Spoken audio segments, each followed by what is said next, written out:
जय हिंद प्यारे साथियों, कैसे हैं आप सभी। उम्मीद करते हैं बढ़िया होंगे। तो आज की इस वीडियो में हम आपके लिए लाए हैं इकोनॉमिक्स का। आज आपके लिए हम लाए हैं इकोनॉमिक्स का क्या लाए हैं आपके लिए इकोनॉमिक्स का तीसरा नंबर चैप्टर। इकोनॉमिक्स का तीसरा नंबर चैप्टर जिसका नाम है मुद्रा बचत एवं साख। मुद्रा बचत एवं साख। इसी चैप्टर का जो ऑब्जेक्टिव क्वेश्चन आंसर लाया है इकोनॉमिक्स अर्थात अर्थशास्त्र। इकोनॉमिक्स कहे तो अर्थशास्त्र, आपको मालूम ही है, ठीक ना। जिसको मालूम ना है उसके लिए बता दिए हम। इकोनॉमिक्स का हिंदी में कहते हैं अर्थशास्त्र, ठीक ना। इसका जो है ऑब्जेक्टिव लाए हैं।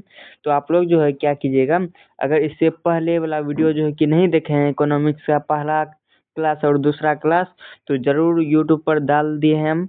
उस क्लास को भी देख लेंगे, ठीक ना। उस क्लास को भी देख लेंगे। उसके बाद जो है कि आप लोग अगर चैनल पर नए हैं तो चैनल को जरूर सब्सक्राइब कर लीजिए। अगर हाजिरी न बना है लाइक का बटन करके, तो जरूर हाजिरी अपना जो है कि लाइक का बटन दबा करके बना लीजिए। और अगर आपके पास जितना भी ग्रुप है व्हाट्सएप, टेलीग्राम और स्टेटस, सभी पर इस वीडियो को शेयर कर दीजिए, इस वीडियो के लिंक को। और अपना जितना भी दोस्त है उस सभी को बता दीजिए कि क्लास आपका स्टार्ट हो गया है, ठीक ना। आप लोग जल्दी से जुड़ जाइए लाइव क्लास में। तो इकोनॉमिक्स का आज तीसरा क्लास मुद्रा बचत एवं साख का आज क्लास होने जा रहा है। जल्दी से आप लोग जुड़ जाइए लाइव में, ठीक ना।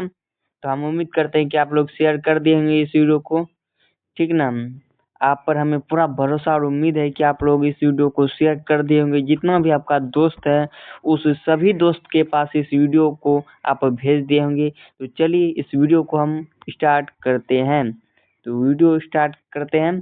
तो देखिए पहला नंबर प्रश्न आ चुका है स्क्रीन पर। पहला नंबर प्रश्न से हम स्टार्ट करते हैं। पहला नंबर प्रश्न है, मनुष्य के आर्थिक जीवन में सबसे महत्वपूर्ण क्या है। मनुष्य का जो आर्थिक जीवन है उसमें सबसे महत्वपूर्ण पूछेगा तो क्या है।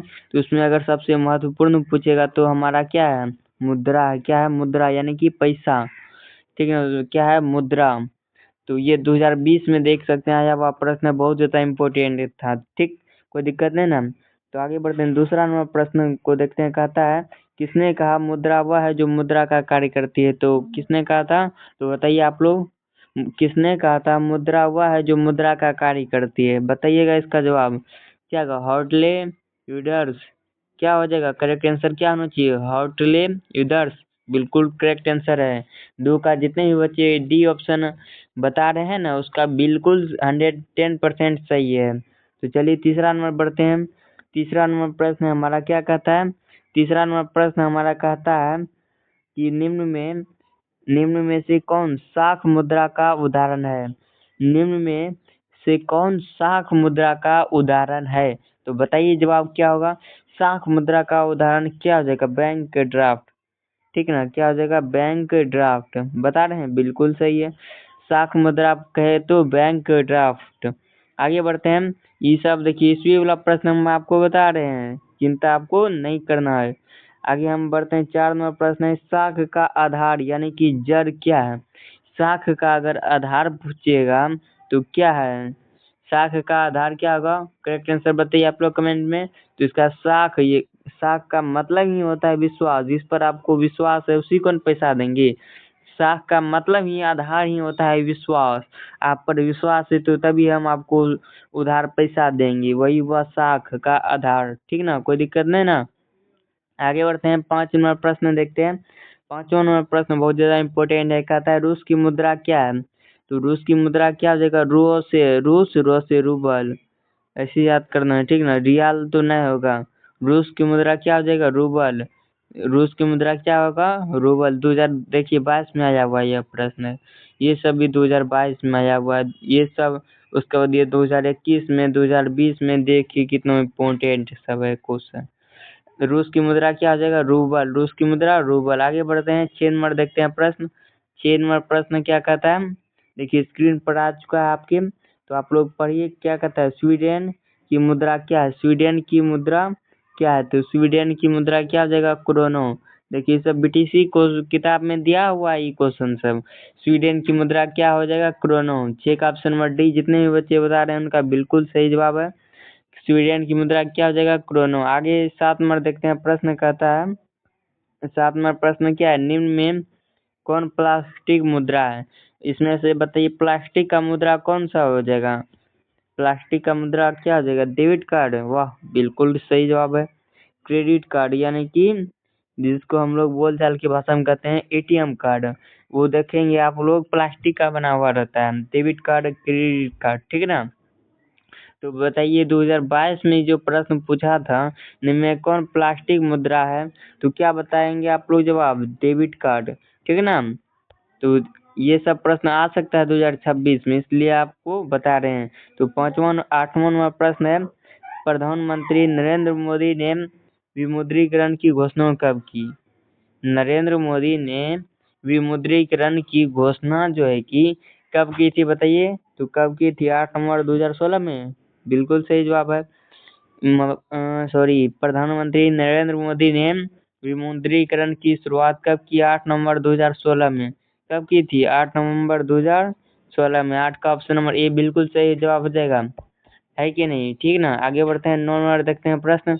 9 नंबर प्रश्न है बहुत ज्यादा इम्पोर्टेंट है। ये सब प्रश्न क्या है? टका किस देश की मुद्रा है? हम सब यहाँ जो है कि बोलते हैं क्या, हम लोग अगर घर में मांगते हैं तो अरे दियो पैसा, अगर 10 टका दियो, ऐसे बोलते हैं ना।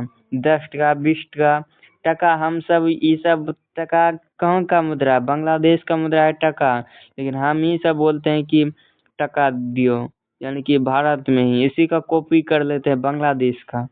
टका किस देश की मुद्रा है? तो बांग्लादेश की। अब पूछेंगे भारत की मुद्रा क्या है? तो रुपया है, ठीक है ना, कोई दिक्कत नहीं है। देखते हैं 10 नंबर प्रश्न क्या है, यूरोपीय आर्थिक संघ की मुद्रा क्या है? यूरोपीय आर्थिक संघ की मुद्रा क्या है? बताइएगा क्या होगा जवाब? यूरोप की मुद्रा क्या है? यूरोप की मुद्रा हो जाएगा यूरो।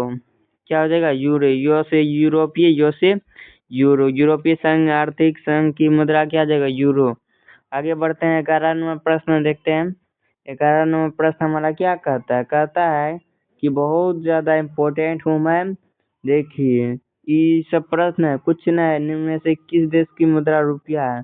आपको मालूम ही होगा, रुपया तो इसे बोलते भी है। और बताइए किस देश की मुद्रा रुपया है? 2024 में आया है, बाप रे बाप, 2024 में आया हुआ क्वेश्चन। कहता है किस देश की मुद्रा रुपया है? तो भारत की तो है ही, उसके बाद नेपाल की भी है और पाकिस्तान की भी है। यानी भारत, नेपाल और पाकिस्तान तीनों जगह मुद्रा क्या है? रुपया ही है। तो तीनों जगह का मुद्रा क्या हो जाएगा? तीनों जगह का मुद्रा जो है कि रुपया ही हो जाएगा, इसलिए इसका करेक्ट आंसर हो जाएगा ऑप्शन नंबर डी, ठीक है ना, कोई दिक्कत नहीं है। आगे देखते हैं, 12 नंबर प्रश्न है, निम्न में से क्या साख पत्र नहीं है? इनमें कौन साख पत्र नहीं है?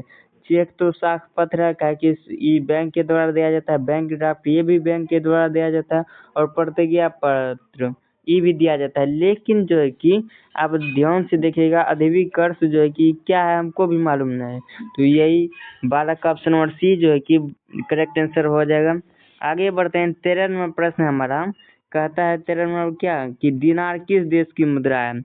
दिनार जो है कि किस देश की मुद्रा है? तो बताइए क्या होना चाहिए जवाब? सही 13 का क्या हो जाएगा? Correct answer option number B, Iraq की मुद्रा है दिनार।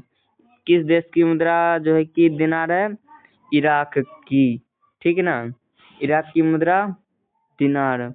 आगे बढ़ते हैं, 14 नंबर प्रश्न है, क्या कहता है बचत क्या है? पूछा है हमसे कि बताइए आप हमको कि बचत क्या है? हम बचत किसको कहेंगे? तू जितना हम कहेंगे, देखिए हमारा जितना आमदनी है ना, जितना हम कमाए उसमें से जितना खर्चा हुआ ना, उसमें से जो पैसा बचा वही बचत हुआ। इसको देखिए क्या कहा है, आय। आय मतलब आमदनी, उपभोग मतलब खर्चा। जितना कमाए उतना खर्चा की वही उपभोग कहलाता है। आगे जो है कि देखते हैं, 15 नंबर प्रश्न है, मुद्रा का प्राथमिक कार्य क्या है? मुद्रा का प्राथमिक कार्य क्या है? मुद्रा का जो है कि प्राथमिक कार्य क्या होना चाहिए? मुद्रा का अगर प्राथमिक कार्य पूछे तो विनिमय, सबसे प्राथमिक मतलब क्या? पहले, सबसे पहला कार्य है विनिमय का माध्यम, यानी कि लेन देन खरीद बिक्री का माध्यम है। मुद्रा का प्राथमिक कार्य क्या हो जाएगा? विनिमय का माध्यम, ठीक ना, कोई दिक्कत नहीं है। आगे बढ़ते हैं, अंतिम प्रश्न 2025 में 2 को प्रश्न आया हुआ इस चैप्टर से 2025 में, देखिए आया हुआ है ना। तो देखिए कहता है, निम्नलिखित में से किस संपत्ति की तरलता सबसे कम है? किस संपत्ति की तरलता सबसे कम है? बताइए 16 का जवाब क्या होना चाहिए? Option number C. वाह, बहुत जवाब बढ़िया है, अचल संपत्ति, क्या होगा? अचल संपत्ति। तो चलिए आज के लिए इतना ही, मिलते हैं अगले वीडियो में। आज के लिए 16 को प्रश्न ही था, ठीक ना। अगले चैप्टर में जब हम आएंगे तो जो है कि अगला हमारा चौथा नंबर चैप्टर है हमारी वित्तीय संस्था। वित्तीय मतलब पैसा कौड़ी। इसमें जो है कि क्या वो प्रश्न बताते हैं अभी, ठीक ना। इसमें आपका 39 को प्रश्न बताएंगे, उस चैप्टर से बहुत ज़्यादा आया हुआ है। तो हम उम्मीद करते हैं आपसे कि वो चैप्टर को आप जरूर देखिएगा, ठीक ना। तो आज के लिए इतना ही। जय हिंद, वंदे मातरम। आप लोग जो है कि ऐसे ही लगातार हमारे साथ जुड़ते रहिए। धन्यवाद। राधे राधे।